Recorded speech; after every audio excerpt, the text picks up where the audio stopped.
Hi students, welcome back to our class. So आज हम पढ़ने वाला है प्रोबेबिलिटी के अंदर एक नया टॉपिक है टोटल प्रोबेबिलिटी एंड इसके रिलेटेड में Bayes theorem. So what is mean by total probability. तो इसको पढ़ने से पहले एक छोटा सा एग्जांपल मैं आपको दे देता हूँ। सो फॉर एग्जांपल दो अलग अलग बॉक्स है जिसमें रेड और वाइट बॉल से, सेकंड वाला में भी रेड और वाइट बॉल से, नंबर अलग अलग होगा।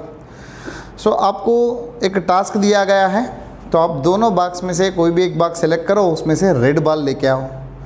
तो आप क्या क्या कर सकते हैं।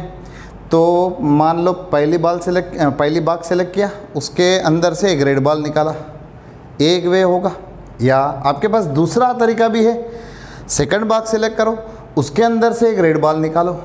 सो there is two total ways to do taking red ball. So red ball लेने के लिए आपके पास दो अलग अलग तरीके हैं। तो ये दो तरीके को कुल मिला के जो प्रोबेबिलिटी लिखते हैं, तो इसको हमने बोलते हैं टोटल प्रोबेबिलिटी। अभी दो की जगह पे तीन आया तो सेम तीन का केसेस बनेगा। तो उसको कैसे लिखना, कंडीशनल प्रोबेबिलिटी को यूज़ करके। तो इधर क्या क्या करना, क्यों कंडीशनल प्रोबेबिलिटी बोल रहा हूँ, इधर दो इवेंट है। तो selecting a box first event है, उसके बाद उसके अंदर से आपने रेड बॉल चूज़ करना।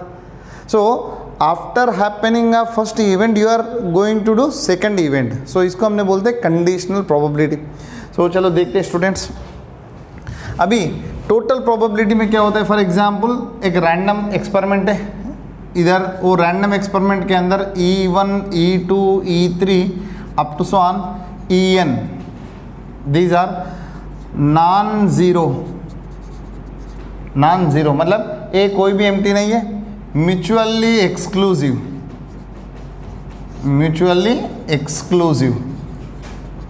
And exhaustive events. इसका मतलब क्या है, म्यूचुअली एक्सक्लूसिव का मतलब क्या है, कोई भी दो ले लो, EI इंटरसेक्शन EJ, कोई भी दो ले लो जिसका इंटरसेक्शन होना चाहिए null set I not equal to J। कोई भी दो इवेंट्स ले लो और साथ में जोड़ना नहीं चाहिए। एग्जॉस्टिव मतलब सारे को यूनियन करता हो, E1 union E2 union E3 up to so on union En। इसको सिंपली हमने ऐसा लिख सकते हैं, union of I is equal to 1 to n EI। सभी को यूनियन करे तो आपको आना चाहिए सैंपल स्पेस S।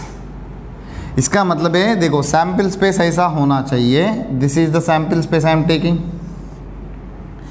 एक event, second, third, fourth, fifth, sixth event, seventh event, eighth event, ऐसा ये सारे इवेंट्स हैं। कोई भी एक दूसरे से जोड़ता नहीं है, हर किसी से अलग अलग है, बट सभी को मिलाए तो आपको क्या आ रहे हैं, सैंपल स्पेस आ रहे। देखो ये E1 है, ये E2 है, E3 ऐसा। सो कोई भी किसी दूसरे से ज्वाइन होगा नहीं, there is no common events between these two. Okay, कोई भी कॉमन आउटकम्स नहीं है और दोनों का इंटरसेक्शन तो नल सेट होगा। सभी को मिलाए तो सैंपल स्पेस आएगा S। ओके, सो ये होगा mutually exclusive and exhaustive events. और let capital A B any event, any non zero event associated with the same random experiment. Then what is P of A। P of A को आप कैसे लिख सकते हो। सो अभी बताते हैं P ऑफ A को हमने कैसे लिख सकते हैं। हाँ, सो सबसे पहले A can be written as A union S, sorry A intersection S। देखो A रैंडम सैंपल स्पेस है, सैंपल स्पेस में कई जगह पे ये है, ये में भी इंक्लूडेड इन E1 E2, कोई भी किसी में भी इंक्लूड हो सकता है। This is A, this is S। A को हमने कैसे लिख सकते हैं, S और A का इंटरसेक्शन का, तो A वापस A ही आएगा। So A intersection what is mean by S, देखो union of I is equal to 1 to n EI। अभी डिमो मतलब जैसा मल्टीप्लिकेशन जैसा होता है, इधर इसको हमने बोलते हैं A intersection B union C, distributive property. So A intersection B union A intersection C ऐसा होगा।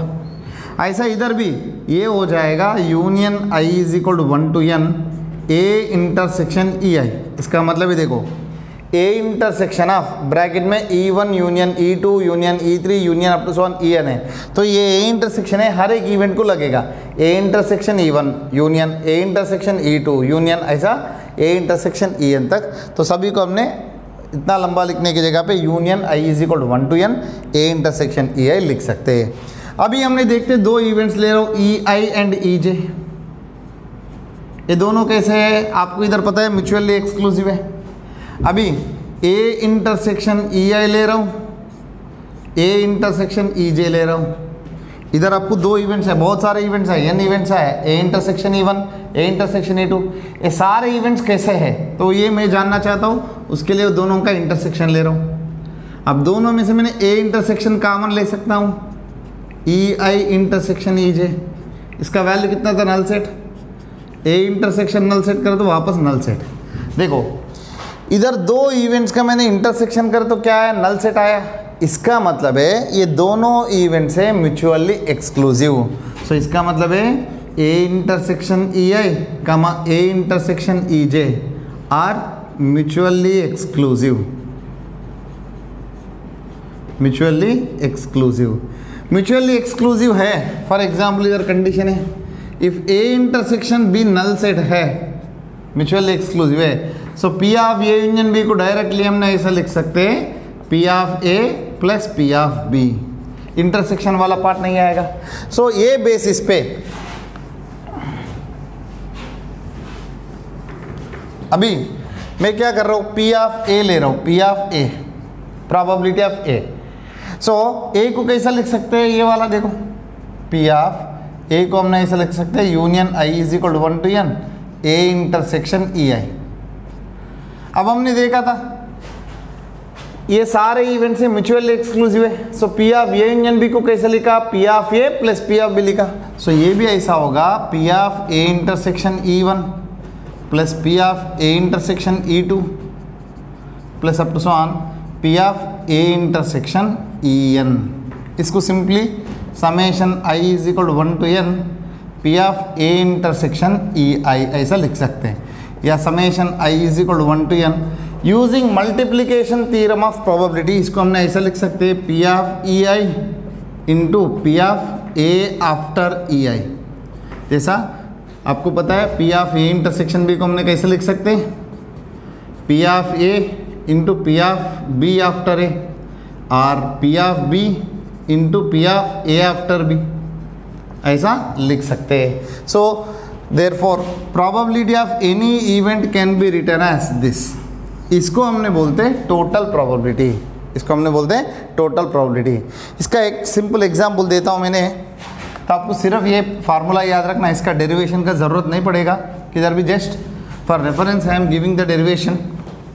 सो आपको सिर्फ फार्मूला, और फार्मूला जब भी पढ़ते हो उसके रिलेटेड में एक एग्जाम्पल पढ़े तो माइंड में अच्छा सा बैठ जाएगा। इधर सो दो बॉक्सेस है, बॉक्स 1 और बॉक्स 2, दो बॉक्स है। इधर रेड बॉल है एंड वाइट बॉल है, इधर 4 इधर 3 इधर 2 इधर 5। Now what is the probability of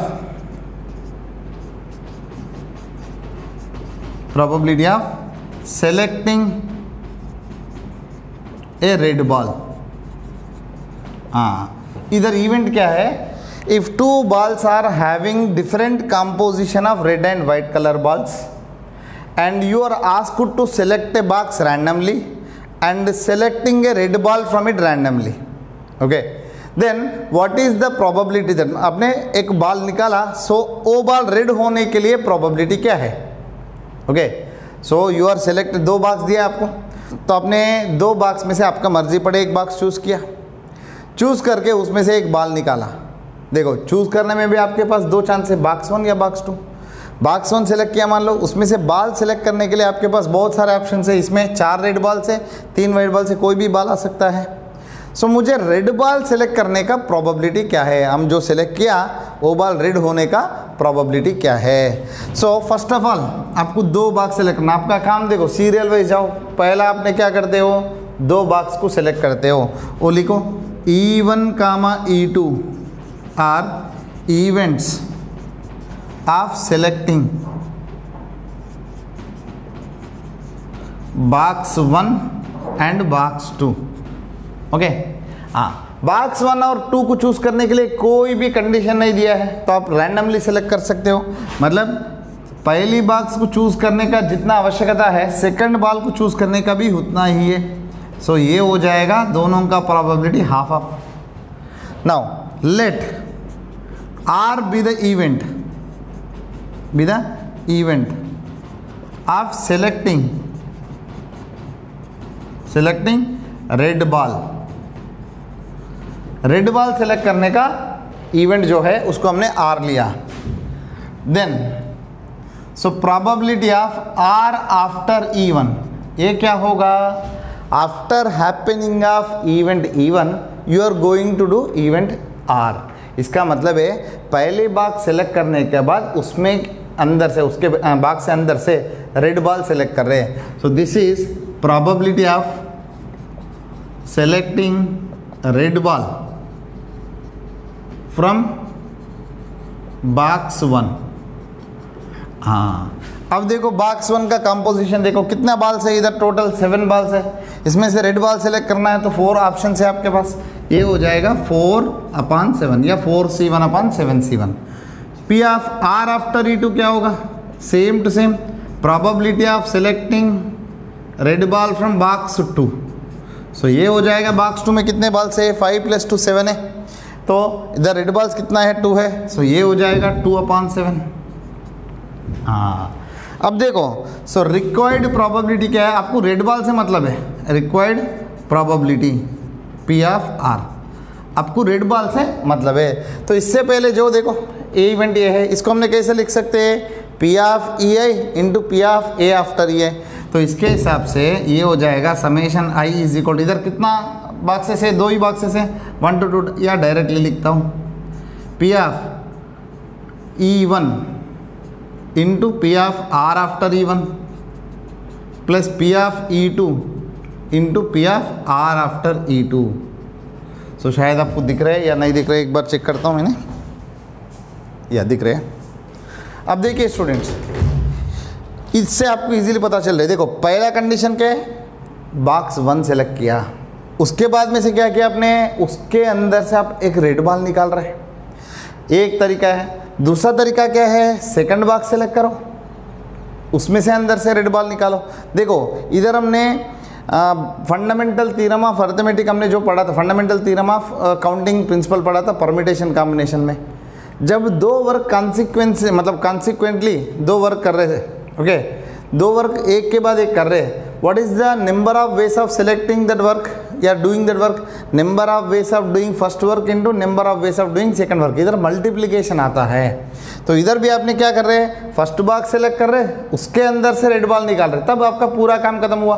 तो ये हो जाएगा first work into second work. हाँ, सेम टू सेम यही काम को आप दूसरा तरीके से कर सकते हैं। एडिशन थ्योरम भी पढ़ा था, एक ही काम को आप 2 अलग अलग तरीके से कर सके तो total number of ways will be first ways plus second ways, plus रखते हो। सो इधर भी वैसा ही है। उसके बाद अब देखते, सो इधर P ऑफ E1 कितना है? 1/2। R ऑफ आफ्टर E1 कितना है? 4/7 प्लस इधर भी 1/2 इंटू 2/7। दोनों में से 1/2 कॉमन निकाला तो 4 + 2 6/7 आ जाएगा। Answer will be 3/7। So what is the probability of selecting A red ball? 3/7। तो बाकी कौन सी बॉल बचा है? वाइट बॉल बचा है। वाइट बॉल सेलेक्ट करने का प्रोबेबिलिटी कितना होगा? 4/7 होगा। 3/7 रेड बॉल है तो 4/7 वाइट बॉल होगा। हाँ, अभी बेइस थ्योरम क्या कहता है? तो यही कॉन्सेप्ट पे बेइस थ्योरम करते। सो बेइस थ्योरम,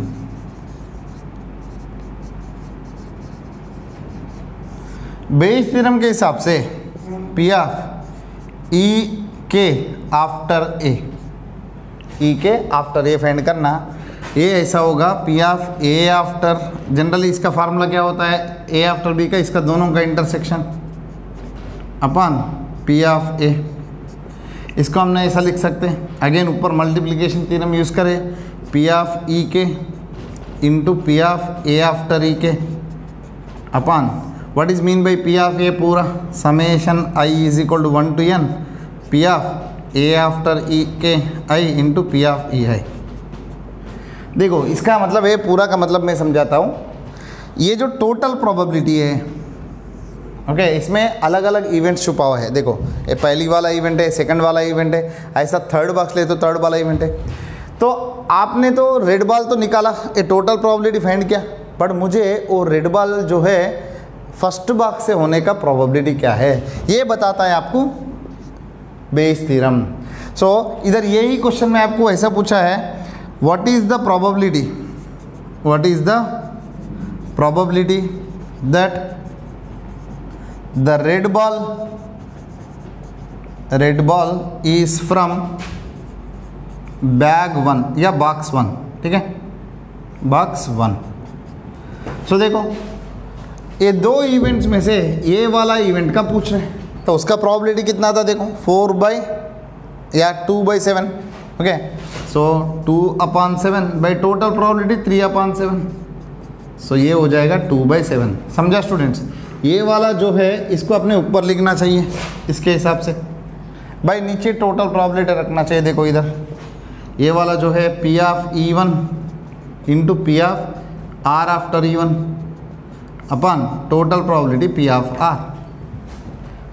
टोटल रेड बॉल निकालने का प्रोबेबिलिटी तो टोटल वेस हो गया, ऊपर जो है वो टोटल वेस में से एक पर्टिकुलर वे का ही पूछ रहे हैं, तो वो फेवरेबल होगा, तो उसका प्रोबेबिलिटी ऊपर रखो, टोटल प्रोबेबिलिटी नीचे रखो। ये हो गया स्टूडेंट्स बेस थ्योरम। बहुत सिंपल तरीके से समझना, ये कॉन्सेप्ट आपको दिमाग में बैठ गया आराम से। देखो आपको 2 बॉक्स दिया है, उसमें अलग अलग कलर्स की बॉल्स है, आपको बोला एक रेड बॉल लेके आओ, तो आप 2 बॉक्स में से पहला एक बॉक्स सेलेक्ट करते हो, उसमें से रेड बॉल लाते हो, या सेकंड बॉक्स सेलेक्ट करो उसमें से रेड बॉल। तो ये हो गए selecting first box and selecting red ball from it, are selecting second box और selecting red ball from it. ये हो जाएगा टोटल प्रोबेबिलिटी। इसमें ऐसा बोला है आपने रेड बॉल तो लेके आया, तो उनको पता नहीं, बाहर वाला को पता नहीं है कि आप कौन सी बॉक्स से लेके आया, कोई भी आ सकता है।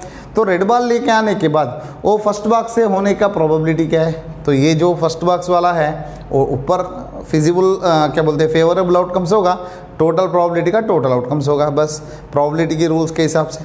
बहुत आसान क्वेश्चन है, तो इसके ऊपर हम क्वेश्चंस करेंगे।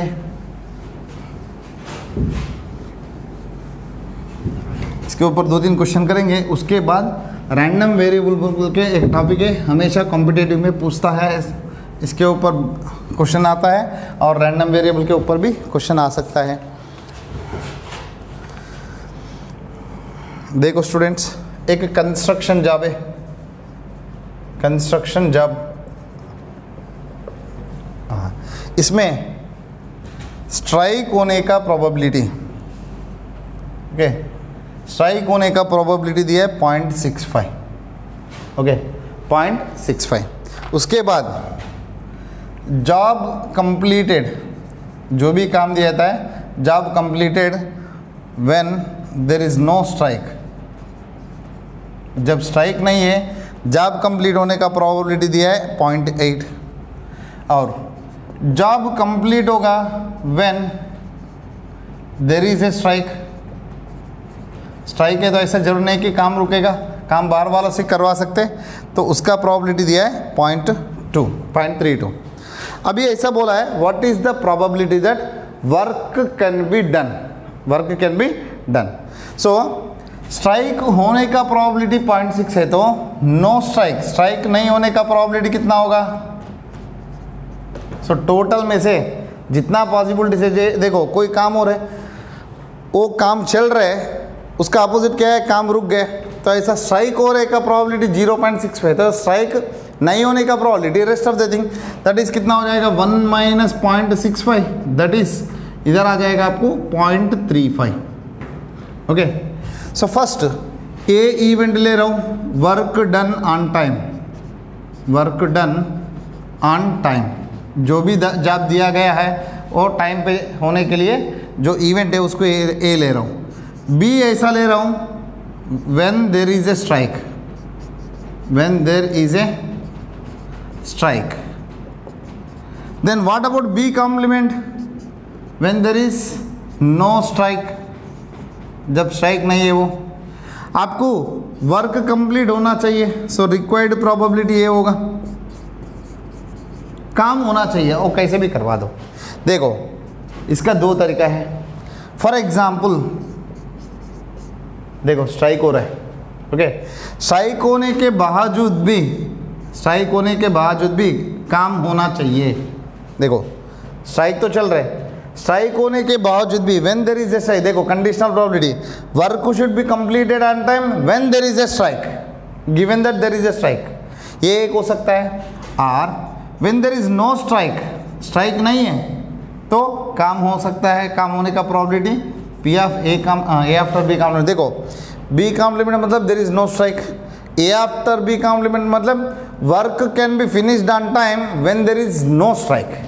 सो देखो आपको काम दो तरीके से हो सकता है, स्ट्राइक चल रहा है तो भी काम करवा दो, स्ट्राइक नहीं चल रहा है तो भी काम करवा दो। आपको टोटल काम करवाने का प्रोबेबिलिटी फाइंड करने का, so work done on time ये फाइंड करने का।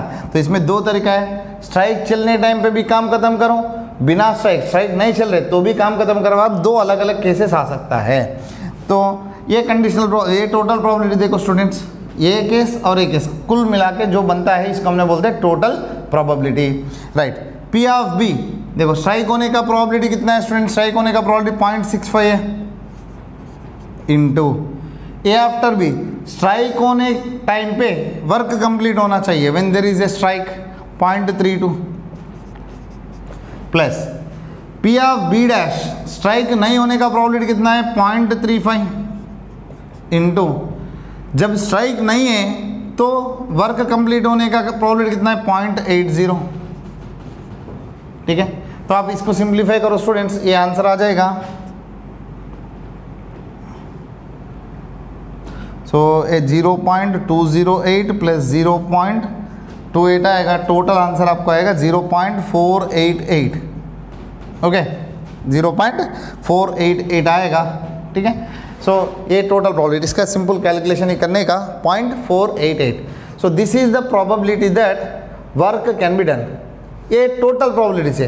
इसमें ऐसा बोल रहे हैं वर्क तो कंप्लीट हो गया, what is the probability that there will be a strike, what is the probability that there will be a strike. देखो वर्क तो खत्म हो गया, there will be a strike मतलब बी होना चाहिए, बी आफ्टर ए फाइंड करना। इसको हमने कैसे लिख सकते हैं, P of A after B into P of B upon P of A after B into P of B plus P of A after B complement into P of B complement, ठीक है। So अब देखो students, इधर this is the probability that work done when there is a strike, there is a strike, okay। सो काम हो गए बोल के आपको पता है, बट स्ट्राइक होने टाइम पे काम खत्म होना उसका प्रोबेबिलिटी कितना है।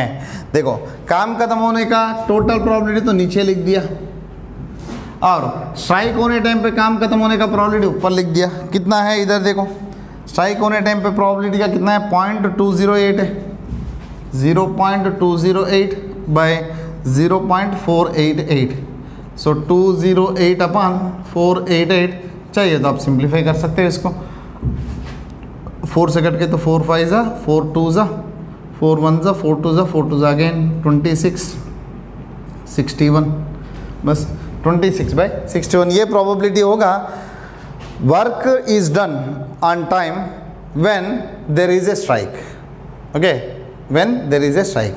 सो ये प्रोबेबिलिटी है, वर्क पूरा खत्म हुआ बोल के आपको पता है, then what is the probability that the work completed when there was a strike, okay.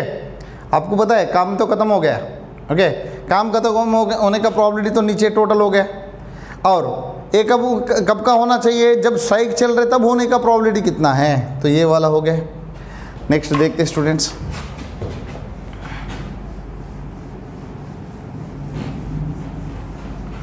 और जनरली बोर्ड एग्जाम्स में जो 4 मार्क के क्वेश्चन या 5 मार्क के क्वेश्चन जब होता है तो उसमें से क्वेश्चन ए टॉपिक में से पूछने का चांसेस ज़्यादा होता है। तो अभी नेक्स्ट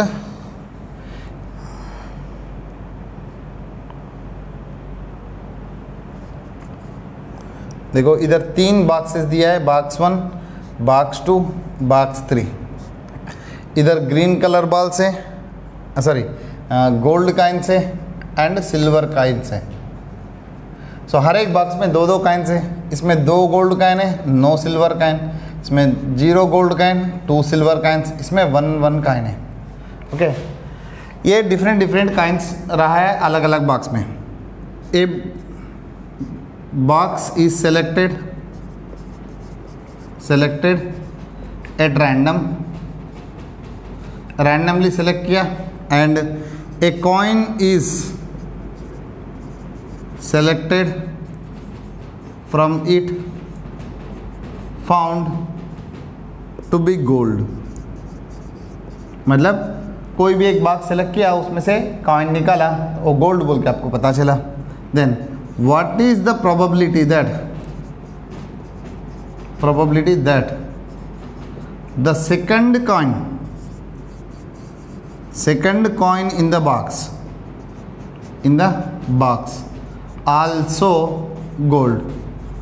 मतलब आपने जो कॉइन निकाला वो गोल्ड बोल के पता चल गया।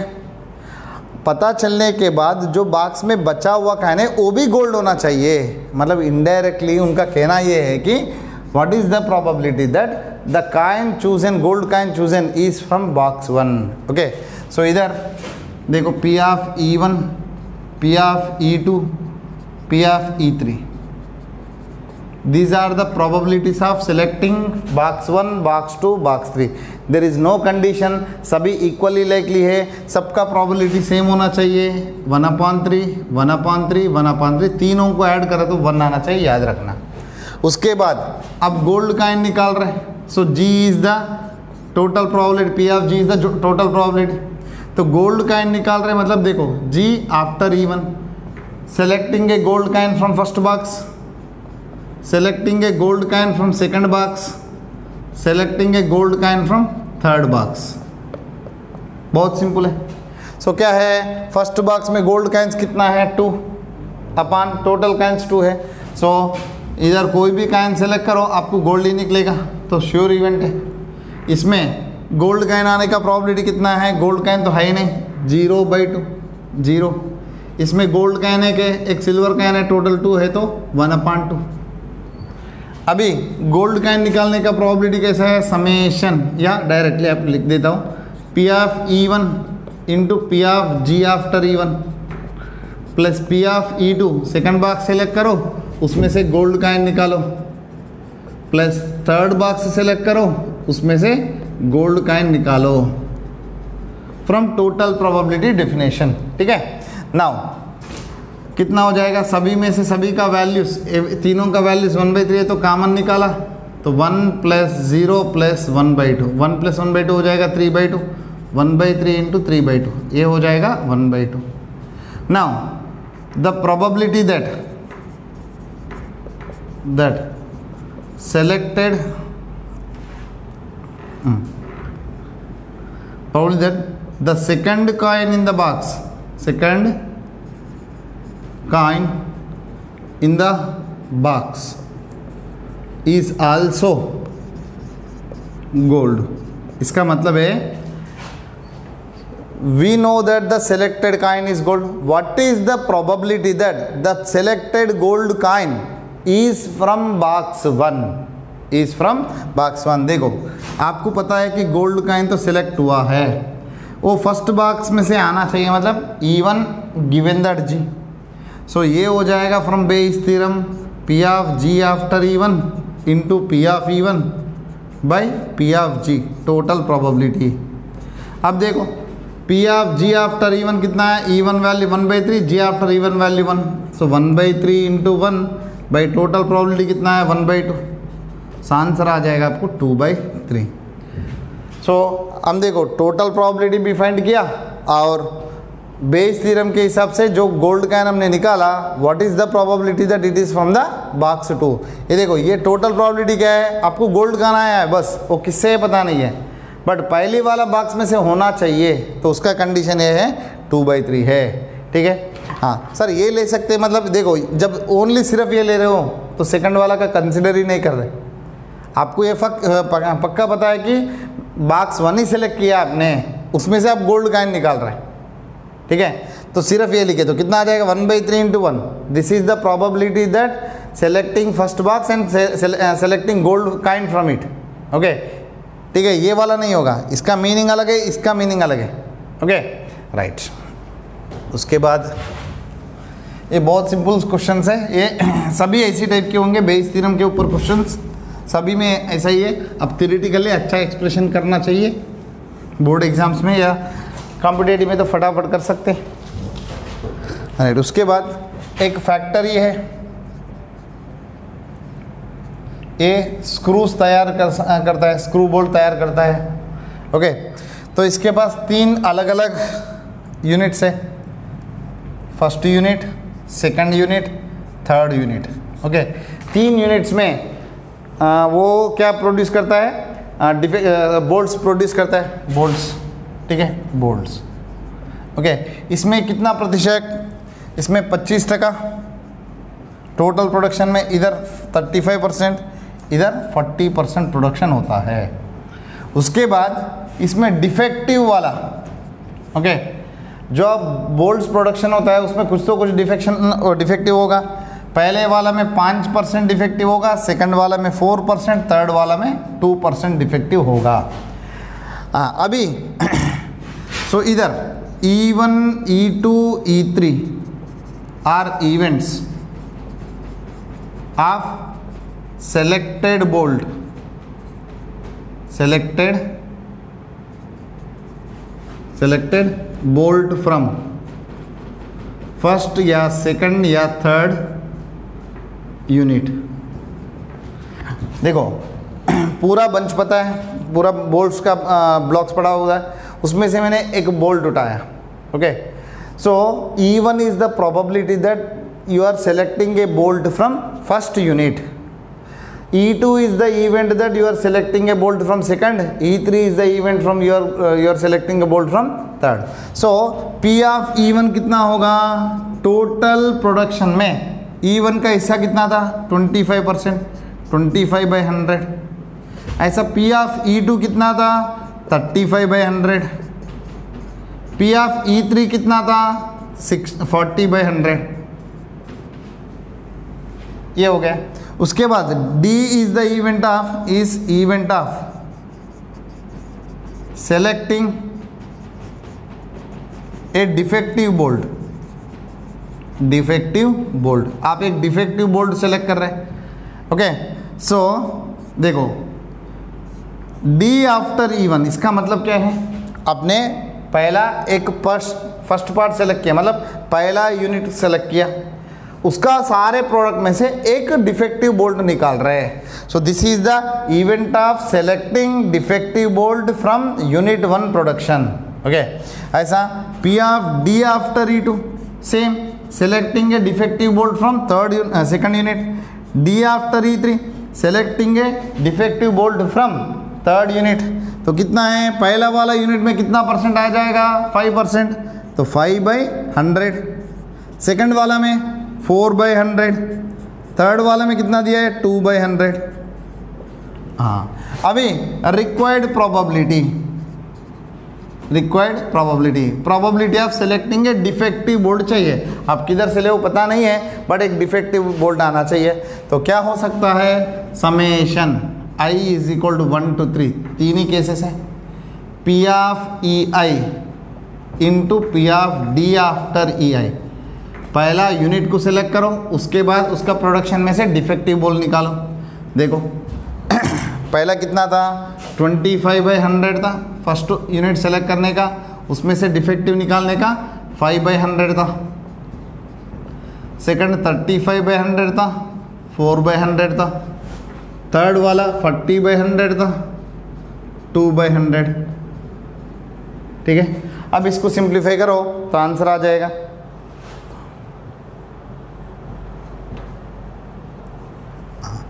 अब इसमें ऐसा बोला है, if defective bolt is selected, defective bolt is selected, then what is the probability what is the probability that it is from second unit, second unit से होने का प्रोबेबिलिटी कितना है। इसको आप सिंप्लीफाई कर सकते हो तो कितना हो जाएगा 125, इधर 35 4 140, इधर 80, 220, 320, 345, सो 345 बाई 10,000 ये आंसर होगा, है ना, 345 बाई 10,000। अब देखते ये क्या होना चाहिए, डिफेक्टिव बोल्ट तो सेलेक्ट किया, अभी क्या होना चाहिए पी ऑफ, देखो डिफेक्टिव बोल्ट तो सेलेक्ट किया, वो सेकंड यूनिट से होना चाहिए। अकॉर्डिंग टू बेइस थ्योरम क्या हो जाएगा, देखो ये सेकंड वाला जो है ये आ जाएगा, so P of E2 into P of D after E2 by total probability race. ये वाला कितना है, देखो 140 अपॉन 10,000 बाई टोटल कितना है 345 अपॉन 10,000, 10,000 गेट कैंसल, 140 अपॉन 345, 5 से कट करें तो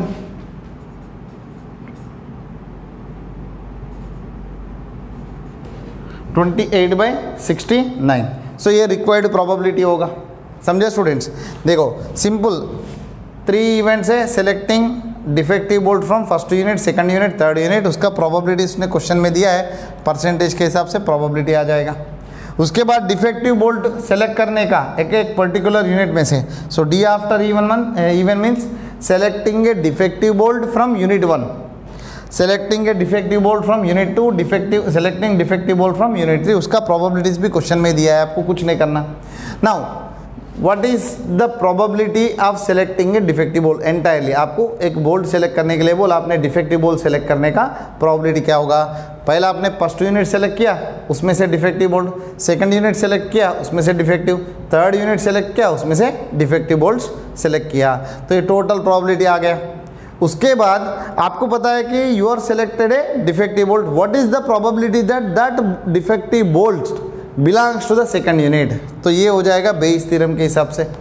सो you know that it is a defective bolt and what is the probability that it is selected from E2, सो ये आ जाएगा आंसर। तो ये होगा स्टूडेंट्स डिफेक्टिव मतलब बेइस थ्योरम के ऊपर क्वेश्चंस। और एक क्वेश्चन है,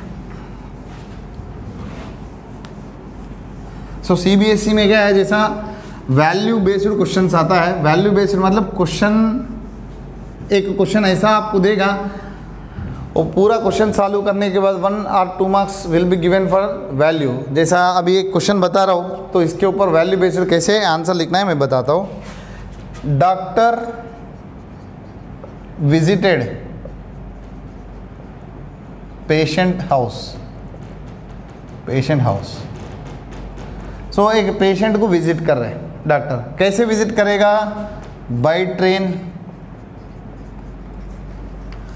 उसके बाद बाय बस, उसके बाद बाय स्कूटर, और नहीं तो बस की जगह पे कार लिखो चलेगा, by other transport methods, other transport methods, okay. हाँ, जैसा ये सारे आपने सेलेक्ट किया, सेलेक्ट करने के बाद गेटिंग लेट, वो लेट पहुंचेगा, ओके, लेट पहुंचेगा, उसका प्रोबेबिलिटी दे रहे हैं। देखो इधर a doctor visited to a patient house by different transport methods, so train में जाए तो ट्रेन में जाने का प्रोबेबिलिटी है 3/10, बस में जाने का प्रोबेबिलिटी 1/5, स्कूटर में जाने का प्रोबेबिलिटी 1/10, अदर ट्रांसपोर्ट चूज करने का probability 2/5। Getting late by train, train से जाए तो लेट होने का प्रोबेबिलिटी 1/4, बस से गए तो लेट होने का प्रोबेबिलिटी 1/3, उसके बाद स्कूटर से गए तो लेट होने का प्रोबेबिलिटी 1/12, उसके बाद अदर ट्रांसपोर्ट चूज करें तो 0, मतलब अदर ट्रांसपोर्ट मेथड चूज किया तो कभी लेट नहीं जाएगा। अभी देखते, सॉरी स्टूडेंट्स, देखो सो डॉक्टर पेशेंट का घर विजिट कर रहे हैं, विजिट करने टाइम पे जो व्हीकल यूज़ कर रहे हैं, जो जाने का ट्रांसपोर्टेशन यूज़ कर रहे हैं, तो उसका प्रोबेबिलिटी से ट्रेन यूज़ करने का प्रोबेबिलिटी 3/10। सो इधर पहला A, B, C, D, are events of selecting train, bus, scooter and other transport by doctor to visit a patient. So P of A दिया है, पी ऑफ बी दिया है, P of सी दिया है, पी ऑफ डी दिया है। उसके बाद इधर ही लिखते हैं L B the event of getting late, event of getting late. So P of A ऐसा भी दे दिया स्टूडेंट्स 3/10, 1/5, 1/10 एंड 2/5। अभी लेट होने का प्रोबेबिलिटी है। सो देखो पी ऑफ यल आफ्टर ए, इसका मतलब ट्रेन सिलेक्शन करने के बाद लेट पहुंच रहे हैं, उसका प्रोबेबिलिटी कितना है 1/4। So P of L after B, इसका 1/3। P of L after C तो 1/12। P of L after D other transport choose करें तो इसका प्रोबेबिलिटी 0। देखो L after A is the probability of event of getting late by train, ऐसा सभी का आप लिख सकते हैं। L/B is the event of getting late by bus, L/C is the event of getting late by scooter, L/D is the event of getting late by other transportation methods. Now, so what is the probability of getting late? Finally आप कोई भी transport choose करो, late होने का probability क्या है? देखो train choose किया उसके बाद लेट गया, बस चूज़ किया उसके बाद लेट गया, ऐसा स्कूटर चूज़ किया उसके बाद लेट गया, public any other transport choose किया उसके बाद भी लेट गया। ये टोटल प्रोबेबिलिटी होगा, कैसा आएगा 3/10 इंटू 1/4, 1/5 इंटू 1/3, सो 1/10 इंटू 1/12 प्लस 2/5 इंटू 0, इसका 0 हो जाएगा। अब देखते हैं इधर LCM हो जाएगा 120 ले लो, इधर 120 होना है तो 3 से मल्टीप्लाई करो 9, 5 8 जा 3 5 जा 15, ओके 15 8 जा 120 हो जाएगा। सो 8 से मल्टीप्लाई करो, नेक्स्ट प्लस इधर 120 तो 1 10 18, सो 18/120, ओके। सो अभी किससे डिवाइड हो सकता है तो 3 6 जा 340 जा, अगेन 2 3 जा 220 जा, 3/20 is the probability that he will get the late. और ये होने के बाद ऐसा बोला है he became late and what is the probability that he came by train, okay? So if doctor is late, what is the probability that he comes by train, क्या होगा स्टूडेंट्स? देखो लेट बोल के पता है, ट्रेन चूज करना है तो दैट इज इवेंट ए होगा। सो बेस थ्योरम के हिसाब से क्या हो जाएगा, ये P of A into P of L after a by total probability P of L. अब देखो ए वाला जो है, ए वाला रिक्वायर्ड प्रोबेबिलिटी है, सो 3/10 इंटू 1/4 अपन टोटल प्रोबेबिलिटी कितना है स्टूडेंट्स 3/20। सो 3 3 कैंसिल, 10 2 जा, ठीक है 2 2 जा, सो आंसर आ जाएगा 1/2। सो ये प्रोबेबिलिटी होगा स्टूडेंट्स, डॉक्टर लेट विजिट किया और ट्रेन से आया है, ठीक है। So this is the required probability according to Bayes theorem. इसमें वैल्यू बेस्ड क्वेश्चन क्या है, तो जब ट्रांसपोर्टेशन का बात करें तो which is the best transportation to use to environment के लिए, जैसा वैल्यू बेस्ड मतलब एनवायरनमेंट सोचो या कोई भी सोचो, अब अच्छा वैल्यू होना चाहिए। सो हमने ऐसा सजेस्ट किया, इफ़ यू यूज़ बस और train public transportation then there will be less consumption of fuels, so that there will be less pollution, so that there will be no greenhouse effect. ये सारे pollution कम है तो सभी अच्छा हो जाएगा. So that is the value based question का reason. तो उसने ऐसा बोला है what is your opinion about the value base. ठीक है, ये क्वेश्चन में आपको वैल्यू बेस में क्या मिल रहा है, तो वो क्वेश्चन पूछेगा 1 मार्क का. सो वो आप ऐसा लिख सकते हैं, पब्लिक ट्रांसपोर्टेशन चूज़ करें तो ट्रैक्टर होने दो, कोई भी होने दो, पब्लिक ट्रांसपोर्टेशन चूज़ करे तो ट्रैफिक कम होगा, ट्रैफिक की ट्रबल्स नहीं होगा और फ्यूल की कंजम्पशन कम होगा, उसके वजह से जो पोल्यूशन है वो कम हो सकता है. So we prefer public transportation. ये वैल्यू बेस्ड क्वेश्चन है तो ऐसा लिखना चाहिए. राइट. इसका एक पर्टिकुलर सोल्यूशन ऐसा नहीं होगा, depends upon you're thinking levels. Next students, ये सारे बेइस थ्योरम के ऊपर क्वेश्चन से अगला लेक्चर में सिर्फ इसके ऊपर क्वेश्चन करवा दूंगा. सारे क्वेश्चन जितने एक्स्ट्रा क्वेश्चन है वो भी करेंगे. तो उसके बाद अभी हम पढ़ेंगे random variables. Random variable, what is mean bye random variable. Generally random variable को हमने एक्स से रिप्रेजेंट करते हैं. Random variable will, it is a real valued function. Real valued function defines on power set of sample space. Power set of sample space. Sample space में sample space के जो power set होता है तो उसके ऊपर डिपेंड होता है, या कभी कभी sample space भी लेते हैं. ठीक है. So 2R. Okay. X is a random variable. Random variable, it is a real valued function. Real valued function defined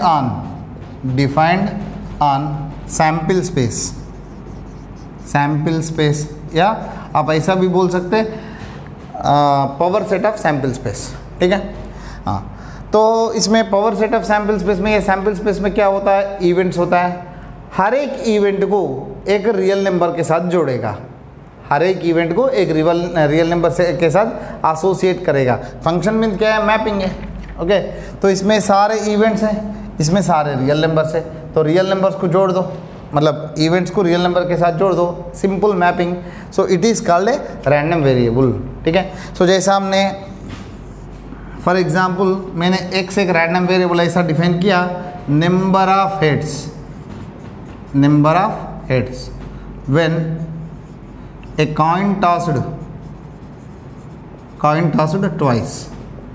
2 बार मैंने कॉइन टॉस किया तो क्या क्या आएगा, हेड आएगा, हेड टेल आएगा, टेल हेड आएगा, टेल टेल आएगा. नंबर ऑफ हेड्स क्या हो सकता है, 0 हेड हो सकता है, 1 हेड हो सकता है, 2 हेड्स भी हो सकता है. देखो this is sample space, here it is a real number. अभी इसको मुझे मैप करना है. देखो इसको मैंने उल्टा लिखता हूँ, 2 1 0.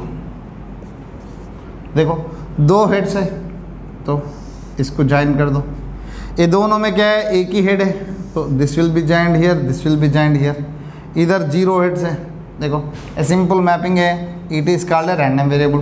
कैसे लिखते हैं, एक्स ऑफ. ओके. हाँ, इसका इमेज कितना है, 2 है. एच का इमेज जो है 2. एक्स ऑफ एच टी होने दो एंड टी एच होने दो. ये दोनों का इमेज 1 है. एक्स ऑफ टी इसका इमेज कितना है, 0. सो ये एलिमेंट है, ये इमेज है विद रिस्पेक्ट टू एक्स. बस सिंपल फंक्शन की एक छोटा सा डेफिनेशन है. तो ये रैंडम वेरिएबल हो गया. तो यही नहीं, मतलब एक सिंपल एग्जांपल दिया मैंने. दूसरा एग्जांपल देते हैं, डाइस थ्रो किया. ओके. डाइस थ्रो करें तो आउटकम्स क्या आएगा, 1 2 3 4 5 6. ओके. या 2 डाइस थ्रो किया मान लो. ओके. 2 dice rolled. ओके.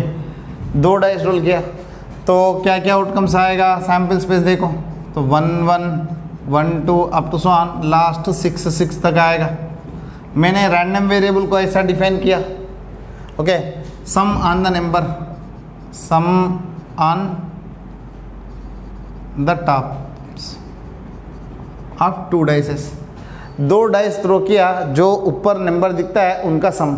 तो मिनिमम सम कितना हो सकता है, 2. मैक्सिमम कितना आएगा 3 4 5 6 अप टू सॉन मैक्सिमम 12। सो ये हो जाएगा रैंडम वेरिएबल के नंबर्स जो है, इसको हमने बोलते हैं रेंज, इसको हमने बोलते हैं range. Range of random variables किधर से चालू होगा और किधर तक एंड होगा, ये सारे रियल नंबर्स तो होगा। हाँ अब देखते इधर सम 2 किसका किसका सम 2 होता है, सिर्फ 1 1 का।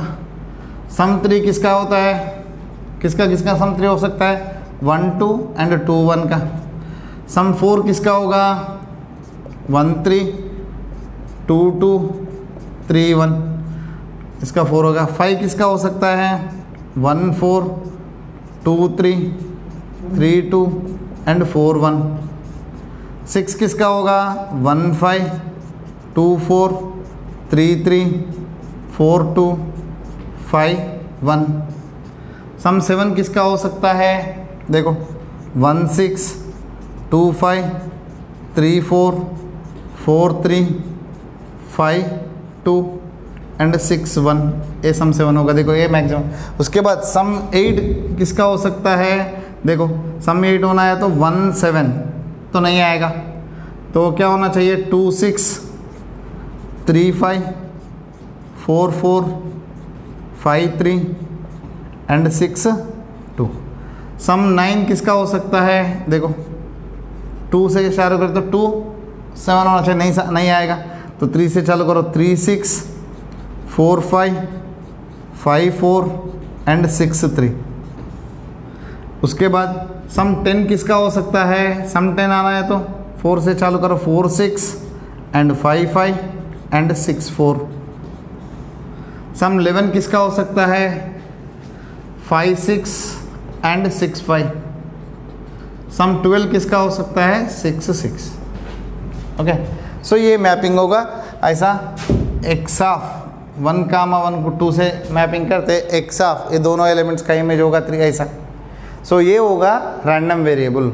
रैंडम वेरिएबल कुछ नहीं है, जो हमारा को पहला सैम्पल स्पेस लिखते थे वो सैम्पल स्पेस लिखना आना चाहिए। रैंडम वेरिएबल को क्या डिफाइन किया, बस वो जो इवेंट है उसका रिलेटेड रियल नंबर को मैप करना है, तो ये रैंडम वेरिएबल होगा।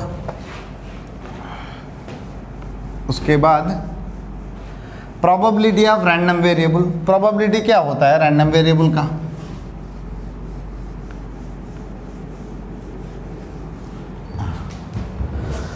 सो प्रोबेबिलिटी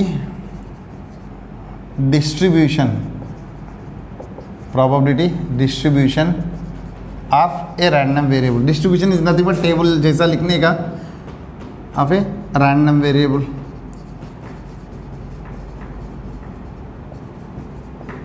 सो सिंपली हमने रिप्रेजेंट कर सकते P of x, random variable है उसका प्रोबेबिलिटी। तो इसका रेंज में मान लो x1 x2 x3 up sworn xn अलग अलग इवेंट्स है या अलग अलग उसका रेंजेस है। These are the elements of the range, range का एलिमेंट्स है। So random variable nothing but उसका वैल्यू जो है, तो p ऑफ x1 ये कितना होगा, p ऑफ x2 ये कितना होगा, p ऑफ x3 ये कितना होगा, ऐसा p ऑफ xn इसका प्रोबेबिलिटी कितना होगा। तो एक सिंपल एग्जांपल से आपको समझ में आ जाएगा, तो आराम से अब देखते हैं। 2 coins tossed,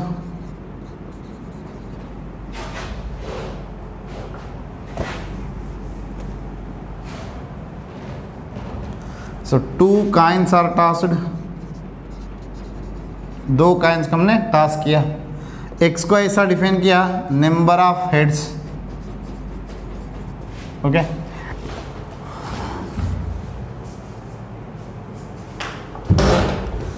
number of heads. अब नंबर ऑफ हेड्स आने के बाद इधर से इसका प्रोबेबिलिटी फाइंड करना। देखते स्टूडेंट्स कैसे आएगा, एक्स ऑफ एच आएगा, इसका 2 है, एक्स ऑफ एच टी कमा टी एच, इसका हेड आ रहा है, कितना आ रहा है स्टूडेंट्स, इसमें या इसमें एक ही हेड आ रहा है। एक्स ऑफ टी टी इसका 0 हेड आ रहा है, ठीक है। सो आपका रैंडम वेरिएबल जो है उसका वैल्यूज 0 1 2 से चालू हो रहे हैं। पी ऑफ एक्स मतलब इधर मुझे P of 2 value, P of 1 value, P of 0 value find करना है। कैसे फाइंड करते हैं मैं बताता हूँ। अब देखो टोटल आउटकम्स कितना था 1 2 3 4 था। हर एक का प्रोबेबिलिटी कितना होता है 1/4 1/4 1/4 1/4, ये आने का 1/4, इसका इसका इसका 1/4। अब देखते हैं P ऑफ 2 हेड्स आने का प्रोबेबिलिटी, मतलब ये इवेंट आना चाहिए। ओके, तो इसका प्रोबेबिलिटी कितना था 1/4 था। हाँ, इधर ये दो इवेंट्स आना चाहिए, इसका प्रोबेबिलिटी 1/4, इसका प्रोबेबिलिटी 1/4। सो 1/4 प्लस 1/4 ये हो जाएगा 1/2। इसका प्रोबेबिलिटी कितना है स्टूडेंट्स, तो 1/4। सो ये प्रोबेबिलिटी डिस्ट्रीब्यूशन में हमने ऐसा लिख सकते हैं। सो x इज इक्वल टू, उसका रेंज लिखना है, इधर उसका प्रोबेबिलिटी लिखना है। तो 0 हेड्स आने का प्रोबेबिलिटी 1/4, 1 हेड आने का प्रोबेबिलिटी 1/2, इधर देखो 2 हेड्स आने का प्रोबेबिलिटी 1/4। तो इसको ऐसा लिखते हैं। याद रखना इधर एक चीज़ है, समेशन P ऑफ x, मतलब इधर जो भी प्रोबेबिलिटीज इधर लिख रहे सभी का प्रोबेबिलिटी ऐड करें तो 1 आना चाहिए। देखो 1/4 प्लस 1/2 प्लस 1/4, इसका वैल्यू 1 आना चाहिए। तो याद रखना sum of all probabilities of random variable will be 1। Okay, ऐसा 1 आना चाहिए। तो और भी एक क्वेश्चन देखते students.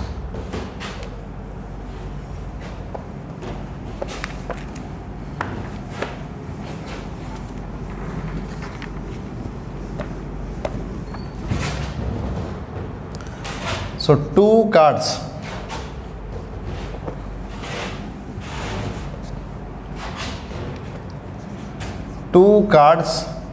are drawn randomly here with replacement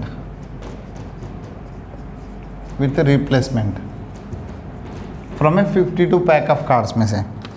इधर x डिफाइन किया number of S, number of ace, so aces, number of aces। देखते स्टूडेंट्स, आपने 2 कार्ड निकाल रहे विथ रिप्लेसमेंट, मतलब जो कार्ड निकाल के उसको देखो फिर वापस उसमें रखो, उसके बाद दोबारा कार्ड निकालो, कितना एस आ सकता है। ठीक है, तो इधर नंबर ऑफ एस क्या क्या हो सकता है स्टूडेंट, 2 बार में कभी भी एस नहीं आया, और 1 बार ऐसा एस आ सकता है, या 2 का 2 एस भी आ सकता है। तो ये ओरली पता चलेगा। This is called range of random variable. तो range of random variable, so 0 s आ सकता है, या 1 बार एस आ सकता है, या 2 बार एस आ सकता है। So probability of x is equal to 0। ठीक है, या इसको सिंपली प्रोबेबिलिटी ऑफ 0 लिख सकते हैं। 0 एस आना मतलब आपको 1 बार भी एस नहीं निकालना है। सो देखो विथ रिप्लेसमेंट है तो नीचे फर्स्ट कार्ड निकालने का प्रोबेबिलिटी 52C1, सेकंड कार्ड भी विथ रिप्लेसमेंट लिखना है तो वापस 52 कार्ड्स होंगे C1। अभी एक भी एस कार्ड नहीं निकालना है तो नॉन एस कार्ड निकालना है, 48 होगा C1 इंटू 48 C1। सो ये हो जाएगा 48/52 का square. Next P of x is equal to 1, एक एस आना चाहिए। चलो इधर केसेस देखते हैं। पहली बार मैंने निकाला स्टूडेंट्स, मुझे एस आया। ठीक है, पहली बार मैंने निकाले तो मुझे आया एस, तो 4 एस में से एक एस निकाला, फिर वापस रख दिया। सेकंड टाइम जो है वो नॉन एस आया। ठीक है, मतलब एक बार तो ये सारे टोटल 2 में से वो एस कब आया मुझे, पहली वाला ट्रायल में। हाँ, आपको ऐसा भी हो सकता है पहली वाला ट्रायल में नॉन एस कार्ड आया, सेकंड वाला में एस आया, तो आपके पास 2 ऑप्शन है। ओके, तो सेम टू सेम ये दोनों इंटरचेंज होगा। Plus 48C1 into 4C1 upon 52C1 into 52C1। सो ये कितना हो जाएगा, 4 2 8, 8 इंटू 48/52 का स्क्वायर। ठीक है, अभी P of x is equal to 2, 2 का 2 एस होना चाहिए, मतलब 4C1 पहली बार, सेकंड टाइम भी 4C1/52C1 इंटू 52C1। सो ये हो जाएगा 4/52 का होल स्क्वायर। ये रैंडम वेरिएबल हो गए, तो उसका वैल्यूज फाइंड करना ऐसा होता है। बट इधर ध्यान देना स्टूडेंट, एक केस मतलब सर मैं 2 में से एक, रैंडमली 2 का 2 सेलेक्ट नहीं कर रहे एक साथ, एक के बाद एक, एक के बाद एक, तब आपको ध्यान रखना पड़ेगा पहली बार ऐसा सकता है या सेकंड बार ऐसा सकता है। सो दो केस को कंसिडर करना पड़ेगा। हाँ, if you are selecting 2 cards at a time then this 2 won't come, but इधर क्या आ जाएगा 48C2 हो जाएगा, इधर 52C2 हो जाएगा, उसमें फ़र्क आएगा, इधर ध्यान रखना चाहिए आपको। नेक्स्ट देखते स्टूडेंट्स,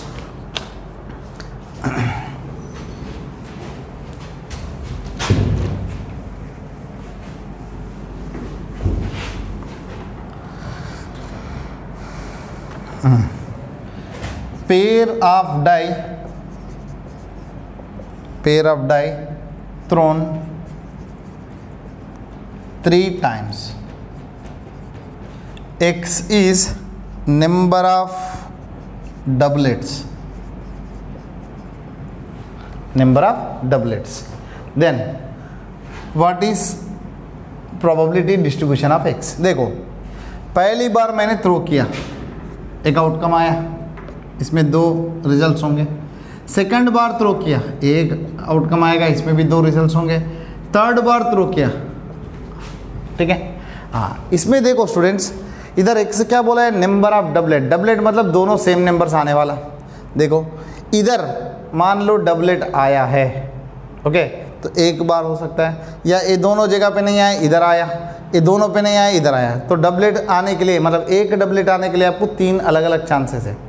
तो 2 डाइस को हमने फर्स्ट टाइम थ्रो किया, सेकंड टाइम थ्रो किया, थर्ड टाइम थ्रो किया। फर्स्ट टाइम डबलेट आ सकता है, सेकंड और थर्ड टाइम पे नहीं, या सेकंड टाइम पे आ सकता है, फर्स्ट सेकंड पे नहीं, या थर्ड टाइम पे आ सकता है, फर्स्ट सेकंड पे नहीं। हाँ, इधर डबलेट आने का प्रोबेबिलिटी कितना है स्टूडेंट्स, जब आप डाइस थ्रो कर रहे, ओके, 2 डाइस थ्रो कर रहे, टोटल आउटकम्स होगा 36। उसमें से डबलेट मतलब 1 1 2 2 3 3 4 4 5 5 6 6, सो फेवरेबल आउटकम से 6, सो ये हो जाएगा 1/6 getting probability of getting doublet, okay. 5/6 क्या हो जाएगा, probability of getting non doublet. Doublet के अलावा बाकी जो भी आता है वो नॉन डबलेट है, ठीक है। हाँ, अभी आपको डबलेट कितना आ सकता है, 0 डबलेट्स, मतलब कभी भी डबलेट नहीं है। 1 डबलेट हो सकता है, 2 डबलेट आ सकता है, या 3 का 3 डबलेट आ सकता है। अभी इसका प्रोबेबिलिटी फाइंड करते हैं। अब देखो स्टूडेंट, 0 डबलेट मतलब तीनों जगह पे किधर भी डबलेट नहीं आना चाहिए। इधर डबलेट नहीं आने का प्रोबेबिलिटी 5/6, इधर भी 5/6, इधर भी 5/6, सो टोटल आ जाएगा 5/6 इंटू 5/6 इंटू 5/6, सो 125/316, सॉरी 216, ठीक है। नेक्स्ट, एक बार डबलेट आना चाहिए, तो किधर ले सकता हूं मैंने, ये तीनों में से एक जगह चूज करो, सो 3C1। हाँ, उधर एक डबलेट आना चाहिए, उसका प्रोबेबिलिटी 1/6, बाकी 2 क्या होना चाहिए, नॉन डबलेट्स होना चाहिए, that is 5/6 into 5/6। 3C1 value हो जाएगा 3, इधर 5 5 ज़ा 25, 25 3 ज़ा 75/216। हाँ, 2 डबलेट होना चाहिए, 2 डबलेट मतलब 3 जगह पे 2 सेलेक्ट करो, that is same 3C2, okay. 2 doublet आने का प्रोबेबिलिटी 1/6 इंटू 1/6, एक नॉन डबलेट आना है तो 5/6, ठीक है।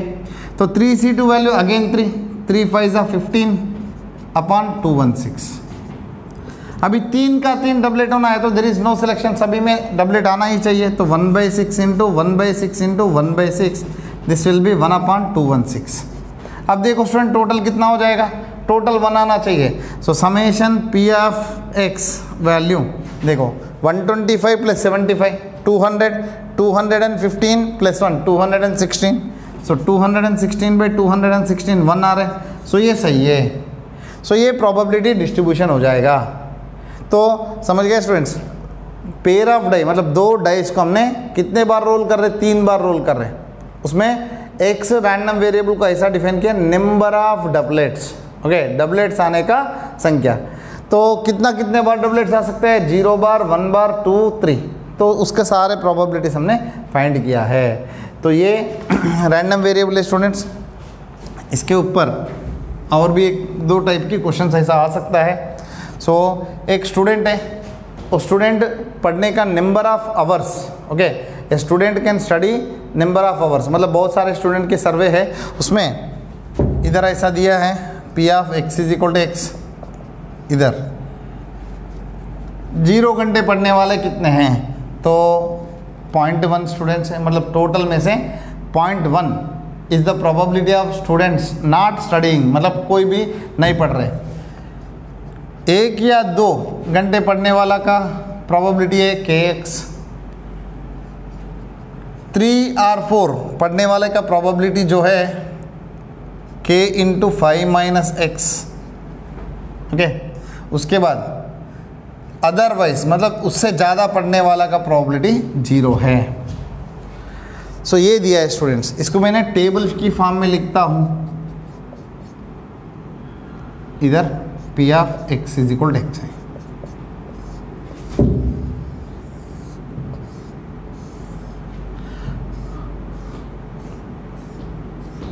हाँ, अब देखते स्टूडेंट, रैंडम वेरिएबल का जो वैल्यू है, एक्स वैल्यू किधर से चालू हो रहा है 0, इधर 0 रखा, 1 2 3 4, अदरवाइज में बाकी सारे।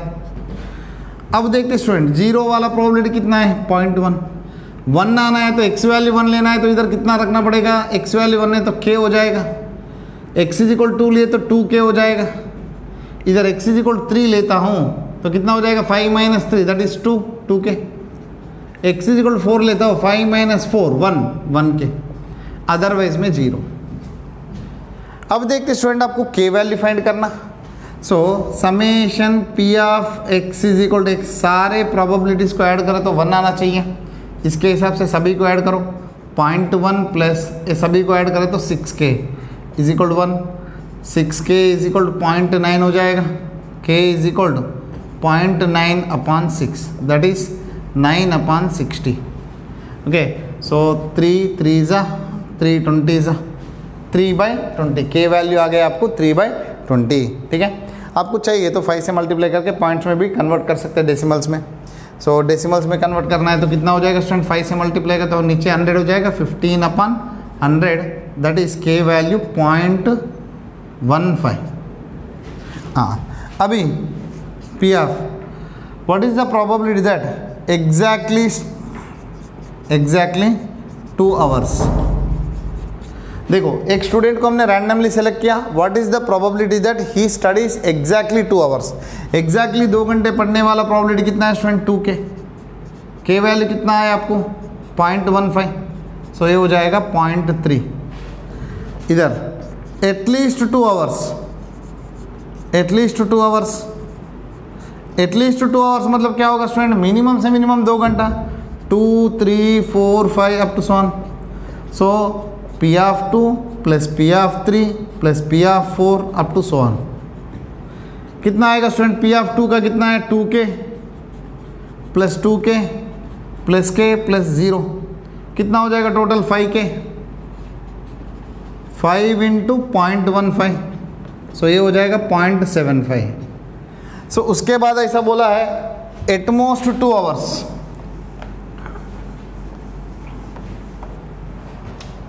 Probability of at most 2 hours,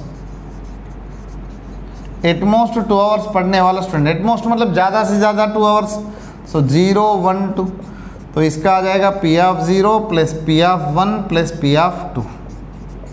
so P of 0 कितना है स्टूडेंट 0.1, P of 1 आया k, P of 2 आया 2k, सो 0.1 प्लस 3k, सो 0.1 प्लस 3 इंटू 0.15, सो 0.1 प्लस ए हो जाएगा 0.45, टोटली आ जाएगा 0.55।